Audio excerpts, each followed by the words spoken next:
the application of the rights guaranteed by the Universal Declaration of Human Rights, which includes due process. Thank you po.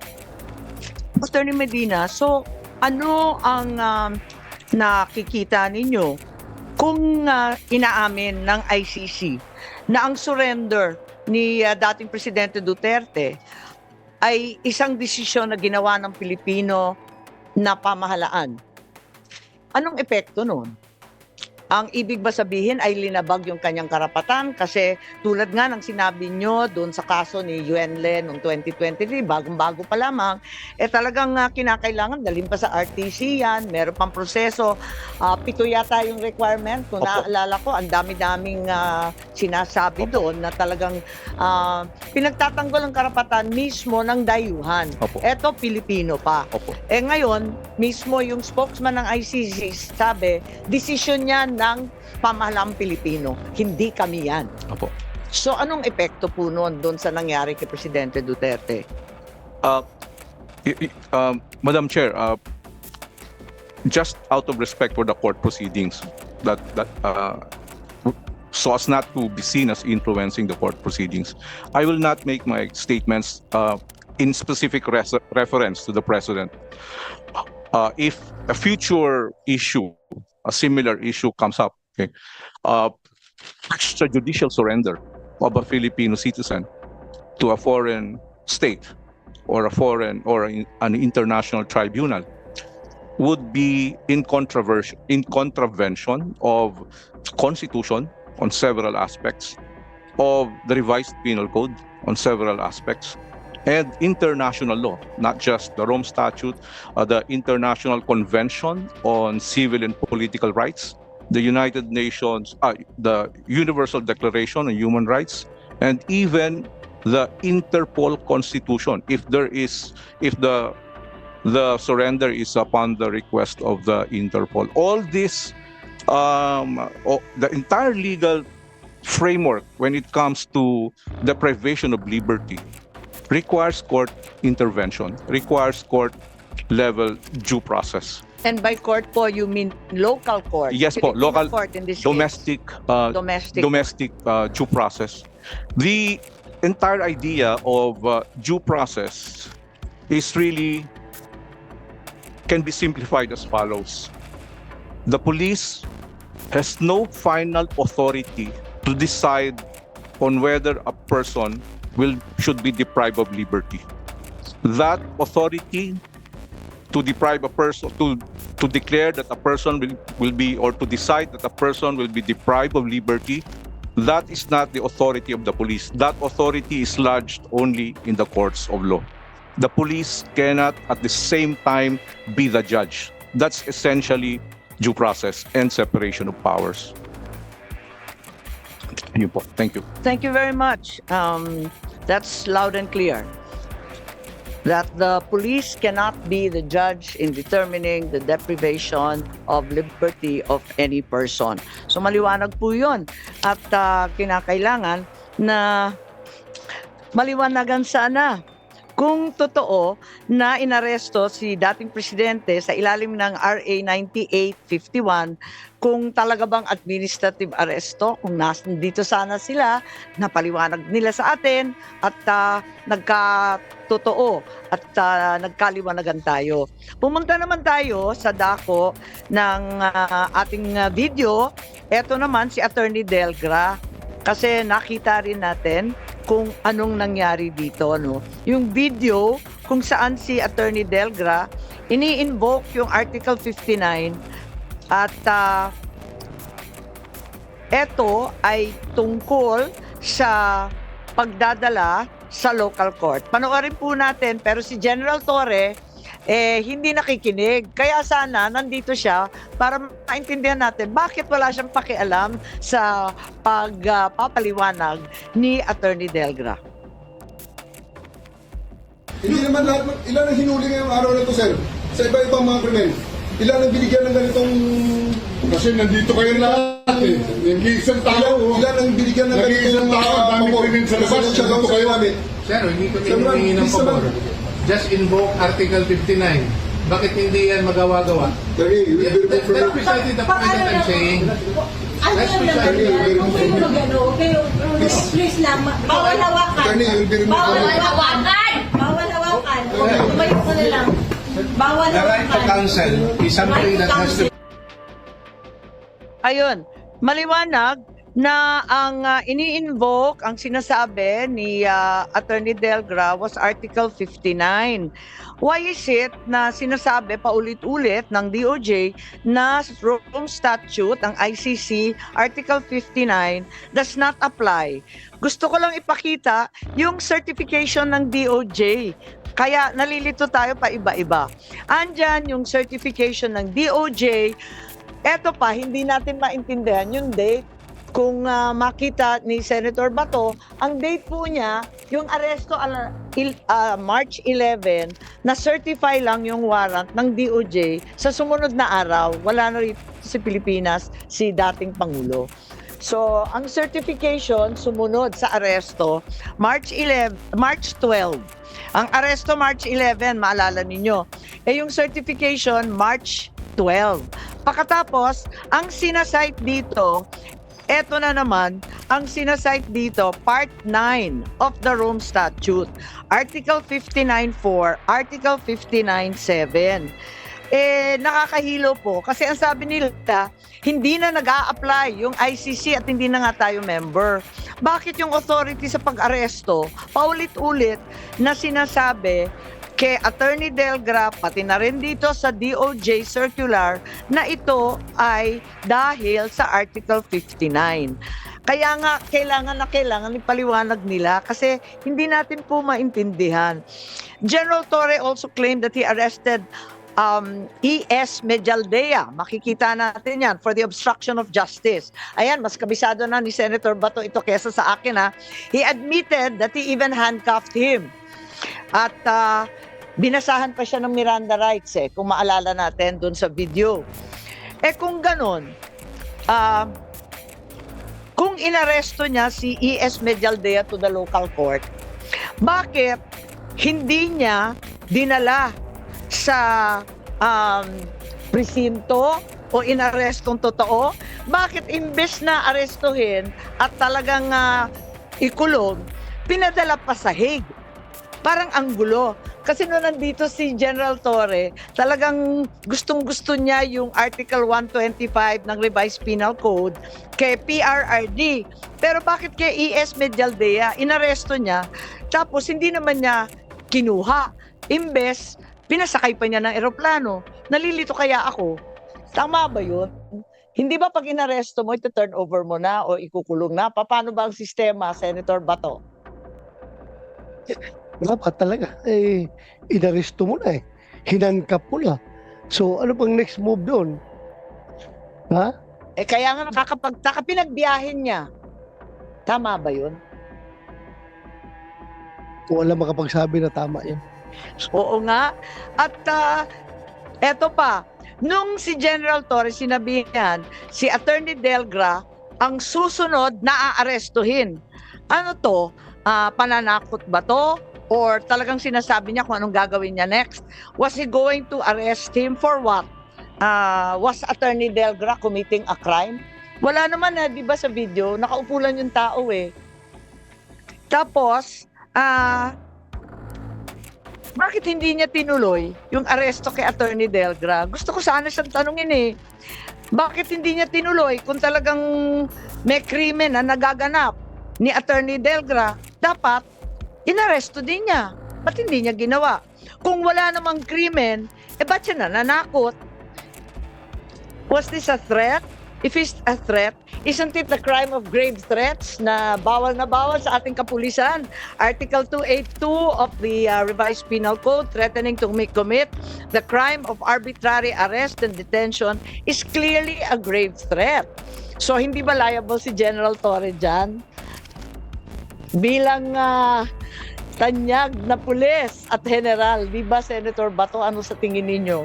Hindi lang liable, Madam Chair, kundi sa nakikita ko talagang lasing na lasing siya sa kapangyarihan. Mukhang he went overboard. Lahat na lang biniolit niya. Madam Kaya Chair. nga, sunod nga eh. Parang hindi naman tama to. Kaya sana nandito sila, pinagtanggol nila yung sarili nila kasi marami sa atin. Nagtataka, bakit ganon si Medialdea, nabasahan na, nahandcuff na, tapos hindi naman kinuha, pinabiyahe. Tapos yung isa, tinakot ng tinakot, wala namang ginagawa. At labag yun sa batas eh. O sige, iba naman topic ngayon sa doktor. Ito naman tayo sa doktor, dahil mapunta tayo sa ibang usapin, marami tayong naririnig at alam natin na may mga doktor na tumingin kay Presidente Duterte. Tignan natin. Ang balita, ang sabi, si Presidente Duterte tumaas ang blood sugar. Meron tayong nakikita dyan at ang balita, ayan, tumaas daw ng lampas ng 300 kahit may insulin shots na siya. Hindi bumababa ang kanyang sugar for diabetes management. Meron siyang insulin pero nandun pa rin sa 328 ang kanyang blood sugar. He was advised because of his acute diabetic complications na magpahinga muna. Hindi naman ako doktor, pero yung 300, talaga nakaka-alarma, di ba? Napakataas nito. Oo, bulag ka na talaga at tulog ka na ng tulog. Nakita nga natin na nakatulog siya, di ba, doon sa isang maliit na upuan. Bakit pinagpilitan pa rin ng mga otoridad na dalhin si PRRD? Tapos may stopover pa sa Dubai na napakahaba kahit ganito yung kondisyon niya. Sino yung doktor na pumirma ng travel certification? May balita kasi na ayaw ni Colonel Dr. Donald Palma, yung cardiologist ng AFP, ang sabi daw, lahat ito daw kasi maraming nakarinig, na wag daw ipagbiyahe kasi may sakit. Mahina yung kondisyon. Pero pinagpilitan. Sino si Dr. Jonathan B. Rico? Was he the commanding officer of the Air Force General Hospital? Bakit pinagpilitan na magbiyahe kahit ganun kataas? Hindi ba may Hippocratic Oath ang doktor na nagsasaad na kapag may sakit, obligasyon mong alagaan? Bakit ba nagmamadali? Hindi ba pwede mag-intay ng ilang oras para bumaba yung sugar, mabigyan ng gamot? Anong mangyayari kung pinahinga muna ng ilang oras o ilang araw para bumaba yung sugar? Nakakapagtaka.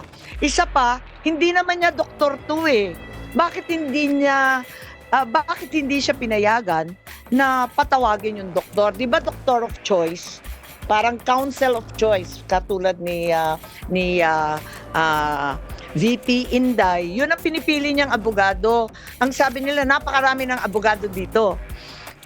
Hindi naman yun ang council of choice. Ito rin mga doktor na to, hindi naman doktor niya. Personal physician ang sabi. So lahat ito nasa military facility under the command of General Cordura. Na hanggang ngayon hindi pa rin sumisipot. Ilang beses sinabi ni VP Sara nung nakaraan, bakit yung AFP pinayagan ang PNP mag-take over ng Villamor? Sino nag-utos? So, sino nagsabi kay General Cordura na si dating Pangulo ay dadalhin sa Villamor? Normal ba yan? Ordinary procedure ba yan ng PNP? Dadalhin bigla sa Villamor ang mga arestado? Hindi naman yata. Kasi, plano na talagang ilipad sa Dahig. Kaya doon sa airport nilagay. Oo. Para malapit doon sa nakaparking na Gulfstream na aeroplano. Ganun ba yon? Para ready na to ship out of the Philippines. Bakit hindi dinala na lang sa PNP facility? Palibhasa PNP naman ang nag-aresto, di ba? Si General Torre, bitbitin niya sa Krame o sa ibang Kaya nga, facility. yun, sabi nga ni Torre, will plan na yun. Oo nga, Hindi yun spur of the moment. tama. Bago pa dumating si Pangulong Duterte dito, naka-ready na yung Gulfstream na aeroplano doon, naka-standby malapit sa yung facility sa Villamor, kung saan dinala si President Duterte doon. Dahil plano na talagang ilipad. Ano pa? Tama. At marami pang mga personnel ng PAF na nandun. At bakit daw dinala bigla sa VIP area? Sino yung doktor na nagbigay ng clearance para magbiyahe ang isang may sakit? Di ba AFP doctor din? So, ang ibig sabihin, yung aresto kay Presidente Duterte, military operation. Kasi puros AFP personnel, AFP Villamor, AFP personnel, pati yung doktor, pati yung tao doon. Anong masasabi natin? Alam mo, Madam Chair, that is the reason why I moved a while ago to issue subpoena dito sa mga tao na ito para masagot nila ito. Dahil mga sundalo naman yan sila eh. Mga sundalo naman yan sila. I understand the situation, they're just following orders. Pero pag umabot sa punto dapat, kung nakikinig yung mga kasundaluhan natin, mga kapulisan, pag umabot sa punto na yung order na ibinibigay sa inyo ay very unconstitutional na at klaro na may nilalabag ng mga batas, dapat tayo mga sundalo, mga pulis, mag-isip-isip rin tayo dahil ang ating oath is to serve and protect, hindi po para mag-violate ng batas. So yun po ang dapat harapin dito sa ating mga invited, supposed to be invited empty chairs sa harapan natin ngayon, Madam Chair. Maraming salamat at sang-ayon po ako. At sa transcript no nakaraang hearing, sinabi ni Secretary Gibo Teodoro, we were deputized to support the PNP. It's part of our constitutional duty. Ang tanong natin, sino nag-utos? Sino nag-deputize? Bakit nagkaganon? Yun ang pinagtatakahan natin. So, andyan yata yung transcript, hindi po ba? At maliwanag naman yun. Yes. So sinabi niya na deputized, na pag-utusan lang daw sila tulad ng sinasabi niyo, Senator Bato, na nautusan. Ayan o. Ayun. Yun. We were deputized. Ang tanong ng taong bayan, sino nag-utos? Sino nag-deputize? Yun ang tanong. Nobody can make, Madam Chair, nobody can make an utos or an order to a Secretary of National Defense, kundi somebody above him. And who is above the Secretary of National Defense? It is the President of the Republic of the Philippines. Di ba? Alangan naman, yung Secretary of National Defense is taking orders from a general ng armed forces. It should be somebody from above. So, maliwanag pa sa sikat ng araw na Presidente ang nagbigay ng order na yon. Dahil sabi mo niya, he's just following orders. Yun na nga. Chair. Kaya gusto natin malaman kay Secretary Teodoro sino nag-utos. Kasi tulad nga ng sinabi ninyo, wala nang mas mataas sa cabinet member kundi ang Pangulo mismo.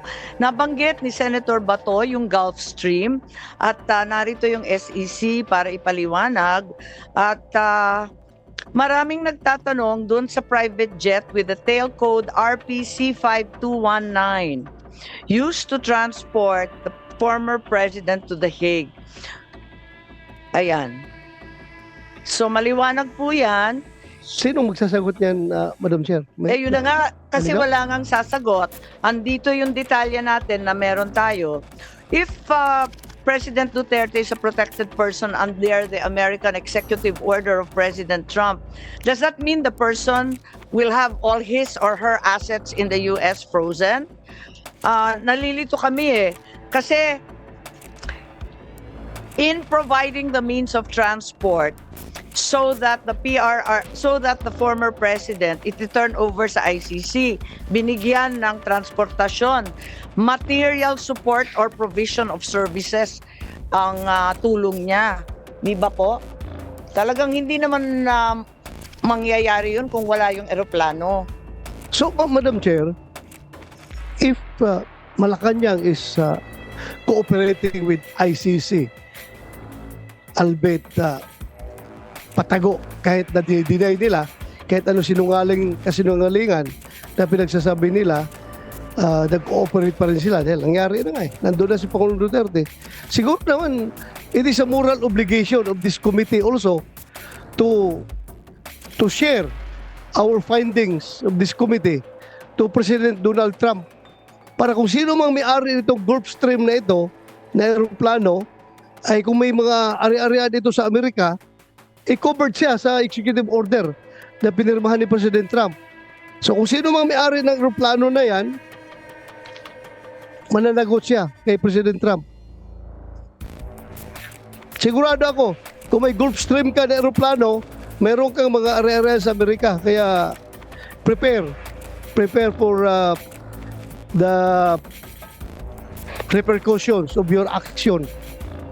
Dahil very clear yan doon sa executive order na inisyu ni President Trump na mananagot kung sino mang mag-facilitate ng mga interference ng ICC to their allied countries. Madam Chair. Kasi maliwanag yun, ano? Ito yung tail code, nandyan si PRRD, maliwanag. And there's also an article in Manila Times na sinasaad na may Challenger Aero, ano nga pangalan nito? Challenger Aero Air Corporation that arranged the flight. Hinahanap po namin yung article, biglang nawala. Pero andito yata, ayan, yan ang nakita natin eh. Sino may-ari ng Challenger Aero Air Corporation? Sino mga shareholder? Nandito po yung SEC, kilalanin natin si Attorney Bernal, Attorney Santiago. Kilala po ninyo itong Challenger Air Corp. Sila daw ang nag-ayos nung biyahe. Good morning, Madam Chair. As regards Challenger Air Corporation, this was not among the corporations that were requested by the committee, so we may have to ask for some time for us to provide these documents, Madam Chair.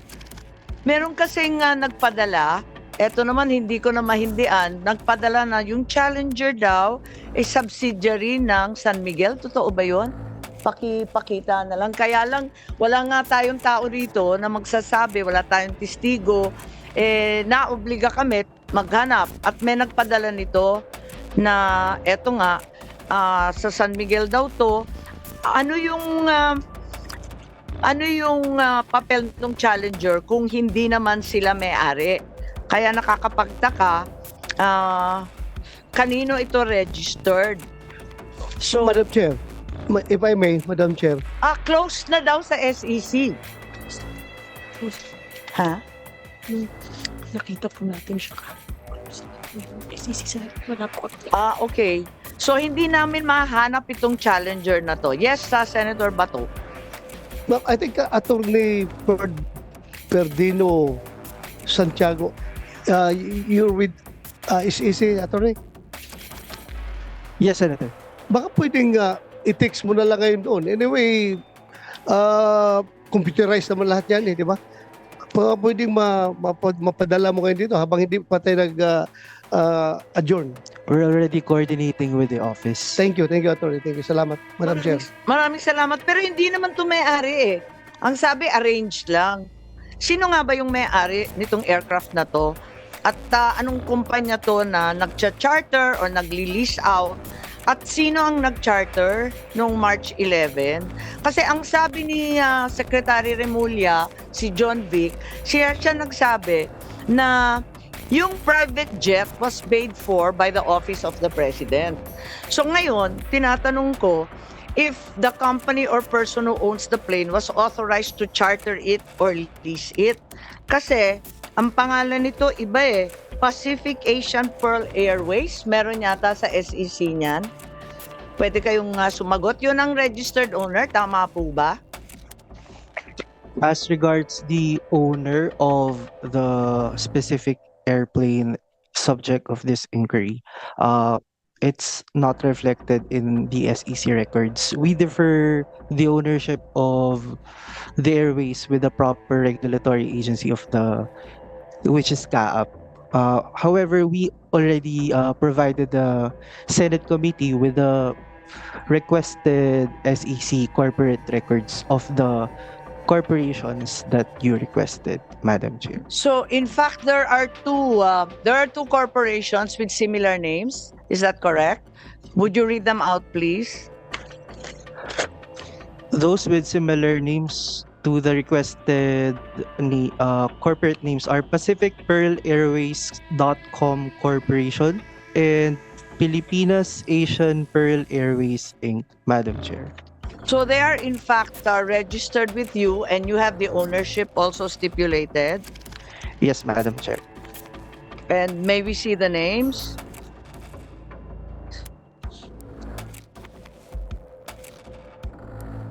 Diba nakalista naman yung mga shareholder niyan? As regards Pacific Pearl Airways.com Corporation, maybe I can turn over The documents. to Attorney Bernal from our corporate Okay. company registration and monitoring Sige po. department. Alright.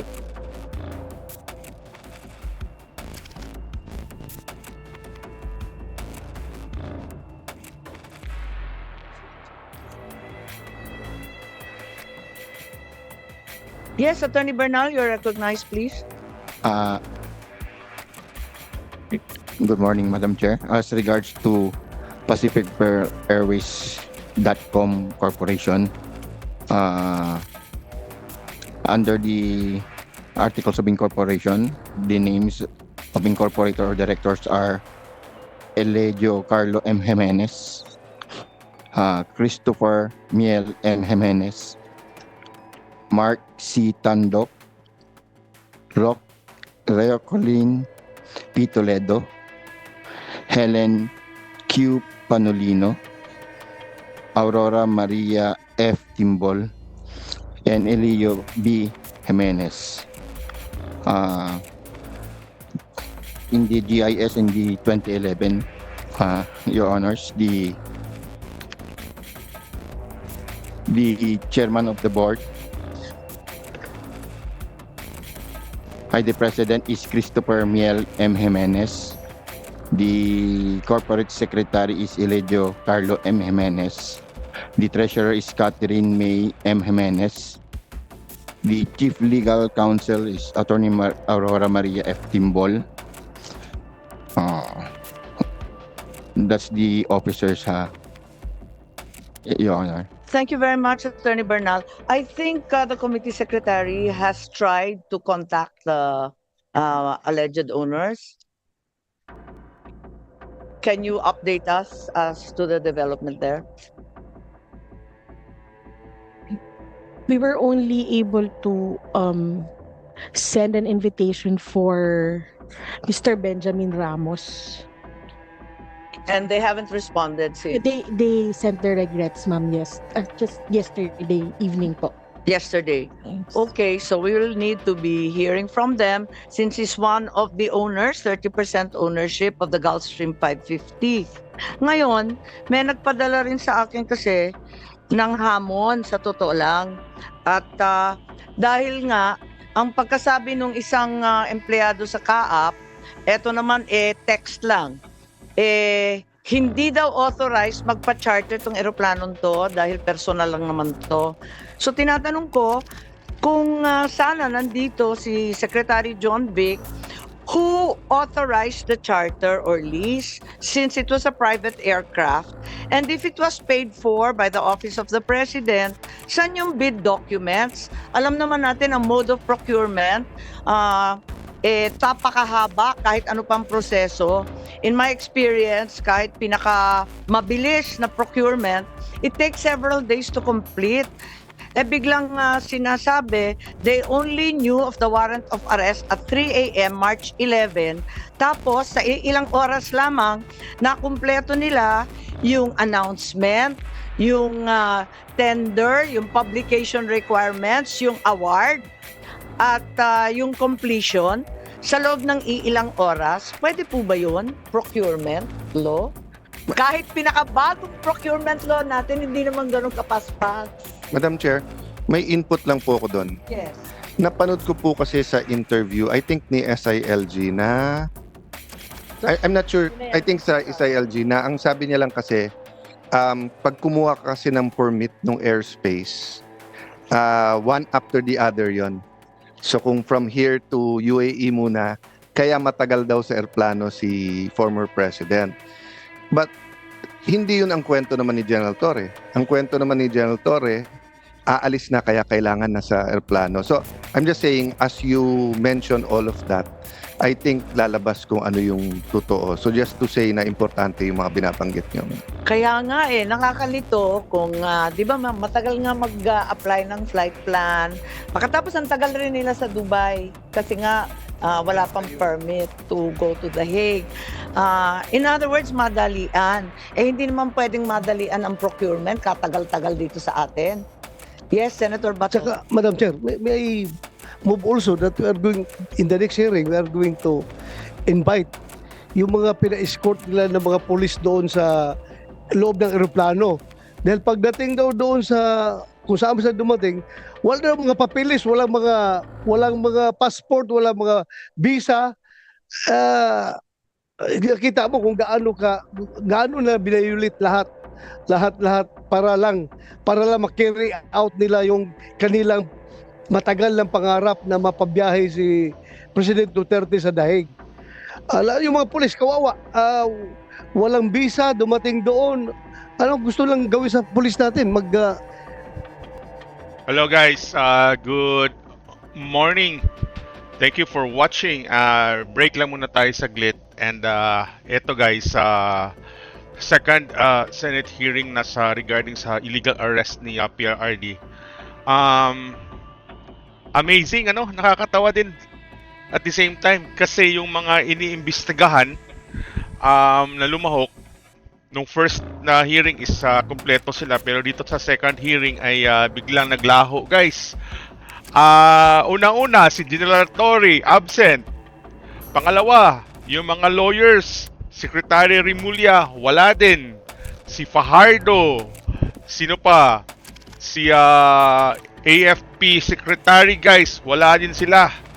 So kaabang-abang talaga itong nangyayari ngayon sa investigasyon sa pagka-aresto kay PRRD. So lumalabas talaga guys na illegal talaga yung pagka-aresto sa kanya, and more likely like a political motive. So ayun, continue natin guys yung panonood, and watch natin yung kabuuan nitong hearing na to guys. May mga pulis na nakasakay sa eroplano. Loob ng eroplano, Kaya nga, escort. Pina-escort sila. Yung doktor ata yun. Yes. Pinadala nandun. Walang papeles. Ano gusto nila? TNT yung pulis natin doon? Kaya dapat lang talaga guys na let's protect VP Sara, because VP Sara is our hope for this country. Siya yung magiging next president guys, kaya i-save natin si VP Sara guys. Sana ba yun? Alright, so let's continue watching guys, and please do subscribe. Kung sa mga hindi pa nakapag-subscribe, please subscribe guys. Thank you so much. Dami naman nilang linabag na batas, pati yung immigration ng Amsterdam, pambira. Madam Chair. Yes, Senator. And with permission ni Senator Bato, bato-bato sa langit naman, wag magalit. Bato-bato sa Senado, sana hindi maaresto.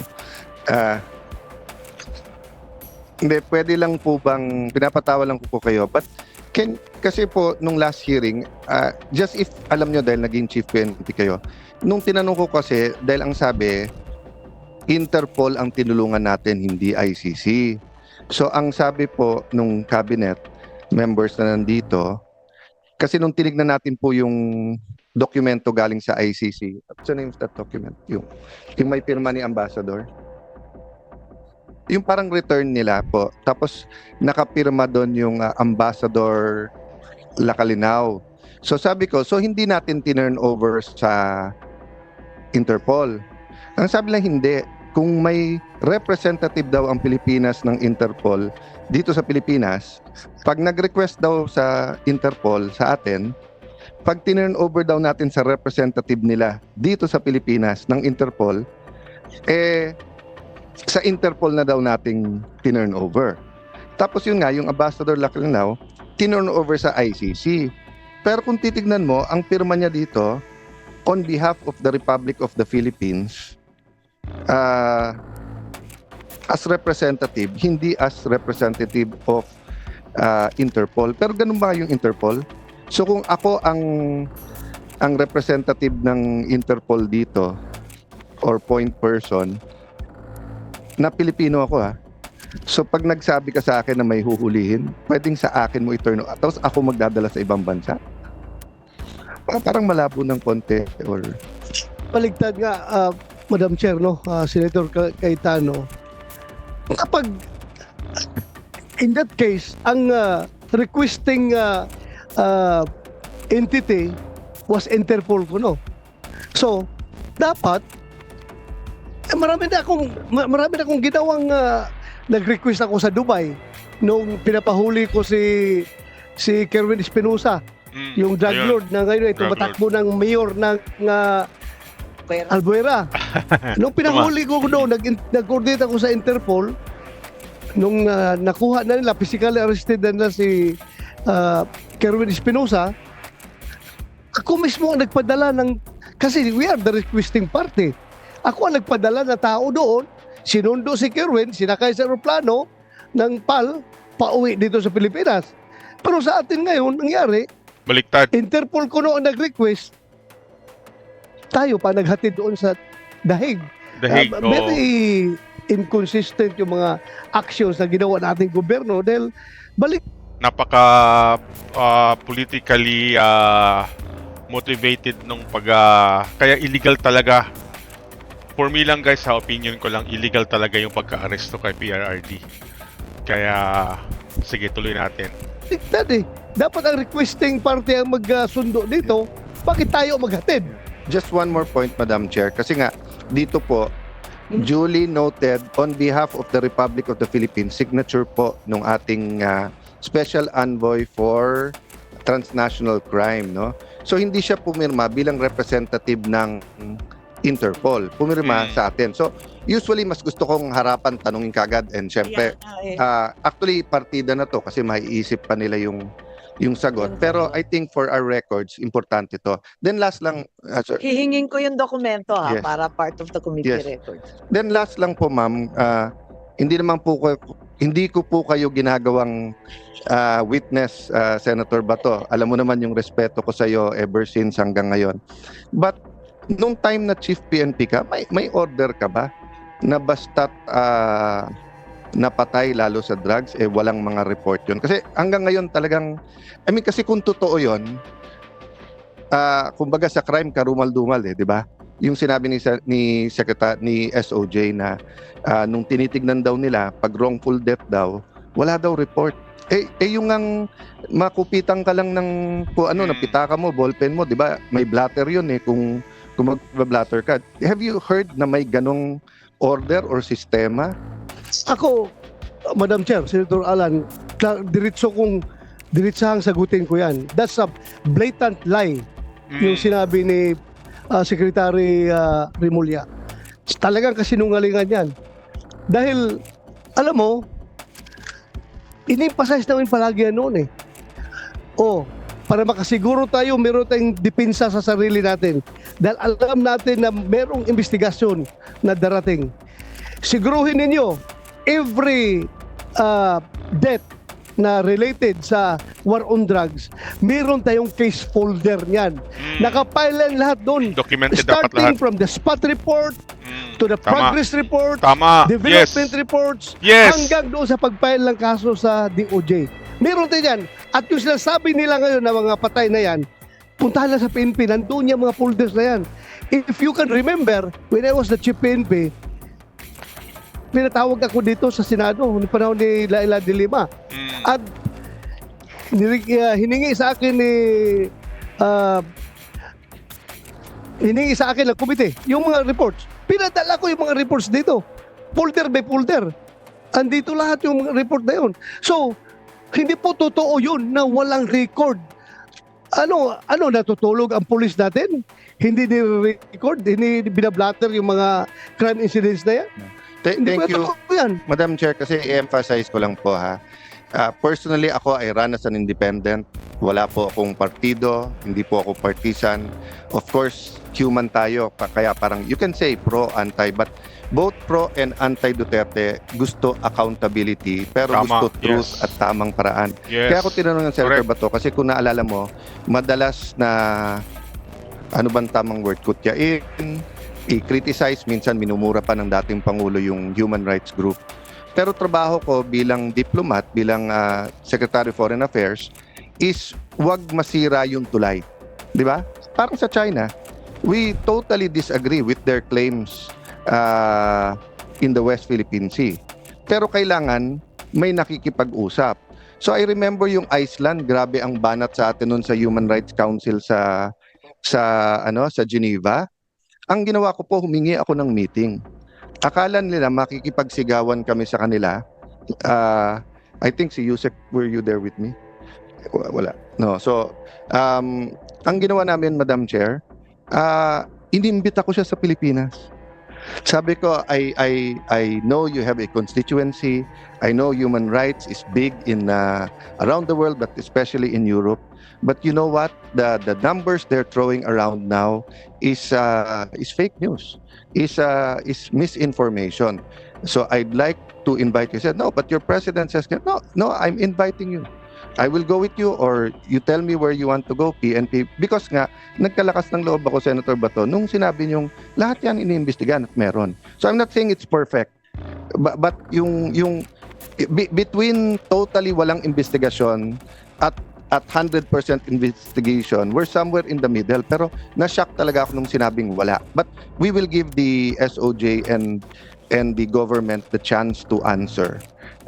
Even Yusek o ASEC nila, Madam Chair, okay na sa akin. Pero gusto ko lang i-explore yon kasi after our hearing, ang dami ng tanong sa akin na totoo ba yun? Wala ba talaga? Paano naman naging cardiac arrest yung bala sa So, hindi tayo pwedeng tumuloy na may black eye ang Pilipinas eh. So kung totoo, ilabas. Kung hindi totoo, i-clear natin.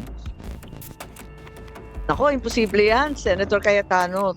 Sang-ayon po ako dito sa sinasabi ni Senator Bato. Imposible mangyari yan. Talagang may record yan. Kompleto yung case file ng bawat isa. Ngayon, balikan ko lang yung sa aeroplano na chartered plan. Ito nga, yung tail number, PRC 5219. Ang kapitan daw nung March 11, Johnny Gulia, Elmo Segovia. Parang pamilyar na nga itong mga pangalan na to. Pati yung flight officers, Wenny Lim, Celce Puedes, and Alinino Santos, Committee Secretary, please take note. Ganito rin yung pinangalanan ni Senator Cayetano, ASEC Marcos Lacanlale. Kung pwede natin kausapin sana, hindi naman na tayo naghuhusga, kundi gusto lang natin malaman kung ano talaga nangyari. Ngayon, meron rin na Ma'am, i-correct ko lang. Yes, Marcos Lacanlale. So Yes, Marcos pa rin. Lacanlale. Marcos Sabi pa ko, rin. Marcos Lacanlale. Lale. Pero Okay. hindi ko kamag-anak ka. Ikaw talaga. First name yun, ma'am. First. Linuloko lang kita. Tsaka you siya. Lacanilaw. Nakanilaw. Hindi Lacanila. Lacanlale. Nakanilaw. Okay, please correct. Okay. So, yun yung mga pangalan na kinakailangan. Meron rin nag-text sa akin, hinahamon ako, sana hindi manahimik. Please put on screen, sana hindi manahimik si Senadora.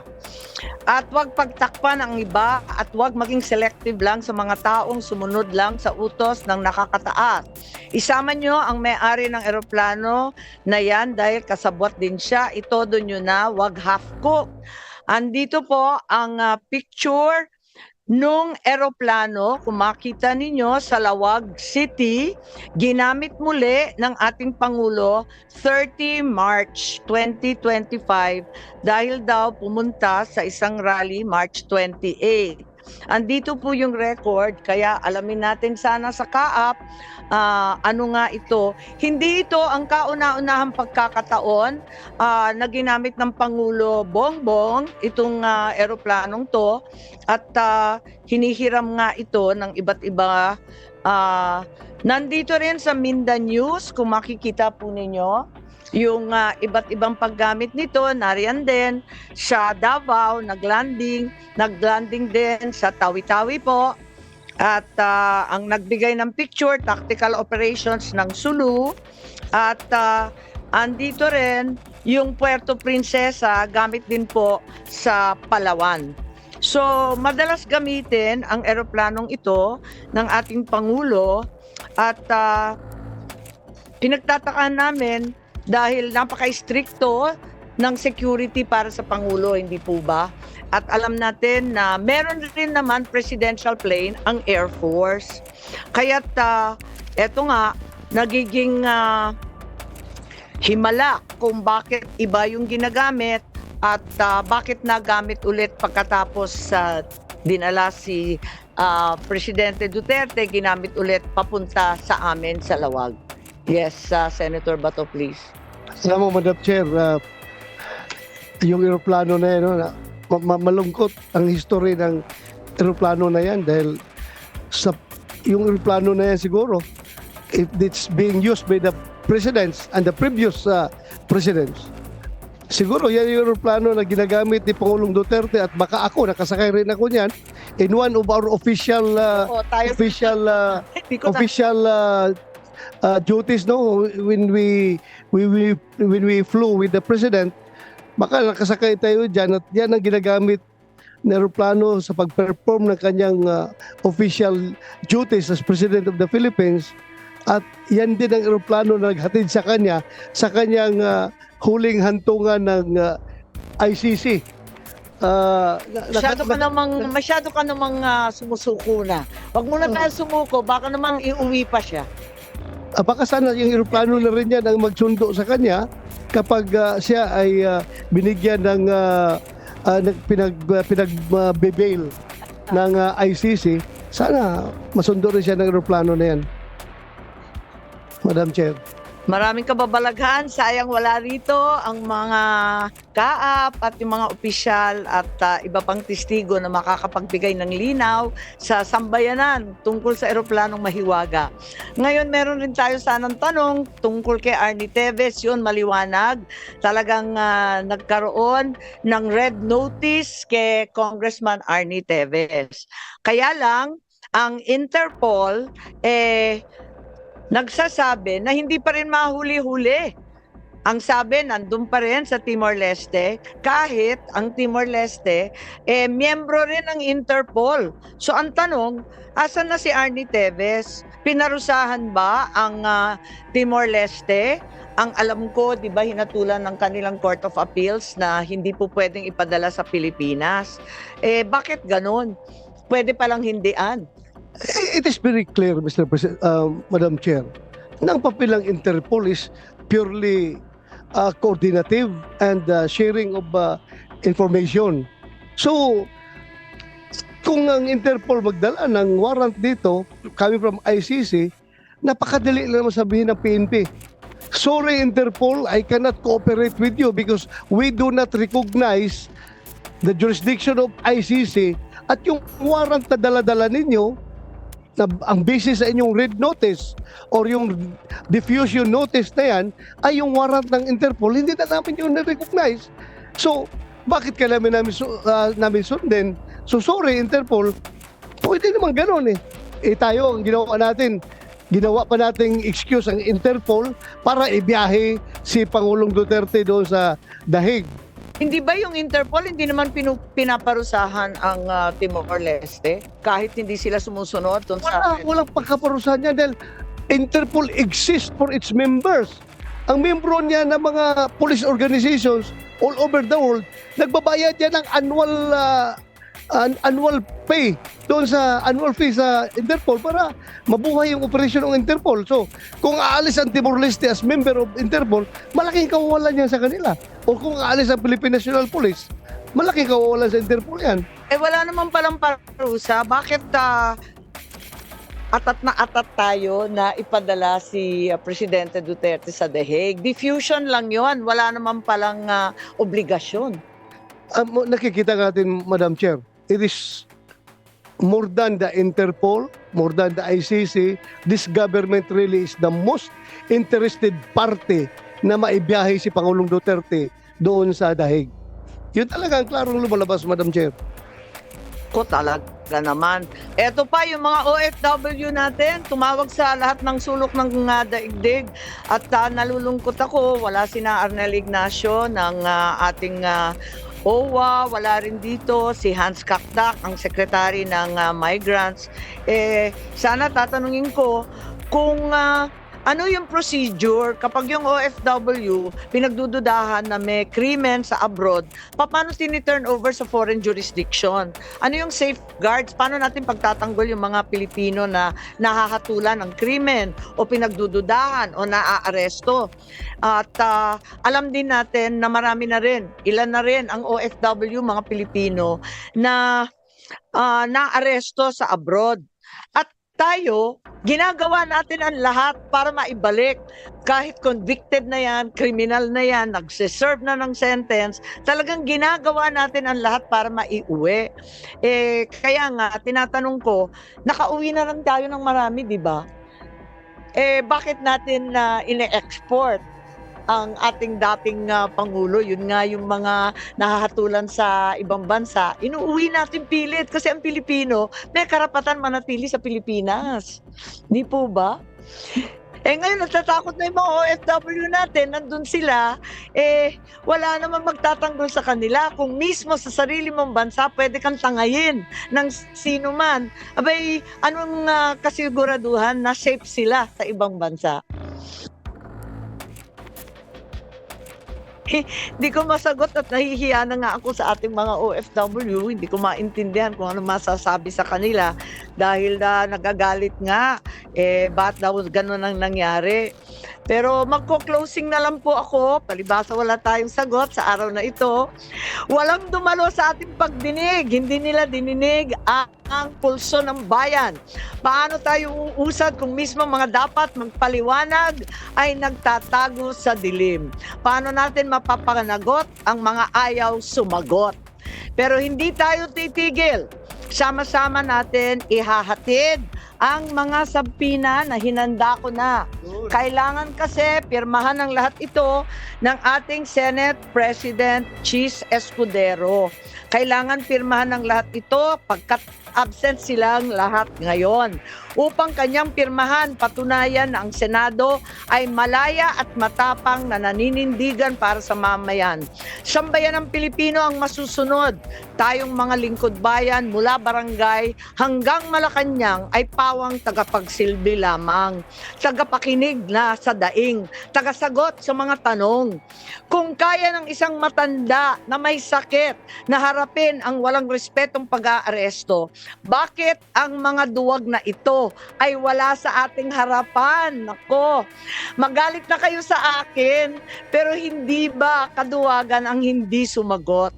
Sadyang naging duwag na nga ba ang mga Pilipino? Hindi ako papayag. Hindi rin papayag si Senator Bato. Hindi ako aatras tulad nila. Ipakita ko na ang Senado ay ang huling balwarte ng katapangan, ng katotohanan. Kung ang sigaw ng sambayanan sa ICC para kay PRRD ay bring him home, ang sigaw ko sa Executive Secretary Bersamin para sa mga pinoprotektahan niya, bring them here to the Senate now. Yun lang po. Maraming salamat. With that, I suspend this hearing. Thank you po.